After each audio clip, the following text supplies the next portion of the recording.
যুদ্ধের পরিণতি অনেক সময় তার শুরুর লক্ষ্য থেকে ভিন্ন জায়গায় গিয়ে দাঁড়ায়। ইরান যুদ্ধের ক্ষেত্রেও তাই ঘটেছে। শুরুতে এই যুদ্ধের লক্ষ্য ছিল কখনো শাসন ব্যবস্থার পরিবর্তনের আকাঙ্ক্ষা, কখনো আবার ইরানের পারমাণবিক ও সামরিক সক্ষমতা দুর্বল করা। কিন্তু প্রায় ৬ মাস পর যুদ্ধটি ভিন্ন এক রূপ নিয়েছে। লোডশেডিং কিংবা ঘরের বাইরের তীব্র গরমে ওয়ালটন রিচার্জেবল ফ্যান থাকলে থাকবে শুধু বাতাস আর বাতাস। এর কেন্দ্রবিন্দু হয়ে উঠেছে বিশ্বের অন্যতম গুরুত্বপূর্ণ নৌপথ হরমুজ প্রণালীর নিয়ন্ত্রণ।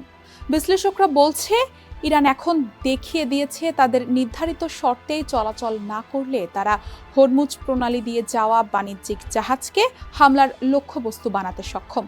যুক্তরাষ্ট্র, উপসাগরীয় দেশগুলো এবং বিশ্বের অধিকাংশ রাষ্ট্র এই পরিস্থিতিকে আন্তর্জাতিক নৌ চলাচলের জন্য অগ্রহণযোগ্য বলে মনে করছে।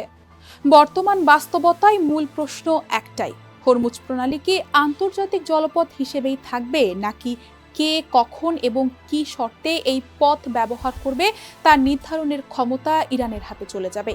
যদি এমনটি ঘটে, তাহলে বছরে কয়েক বিলিয়ন ডলার ট্রানজিট ফি আদায়ের পাশাপাশি বৈশ্বিক জ্বালানি সরবরাহ নিয়ন্ত্রণের ক্ষমতাও ইরানের হাতে চলে যেতে পারে।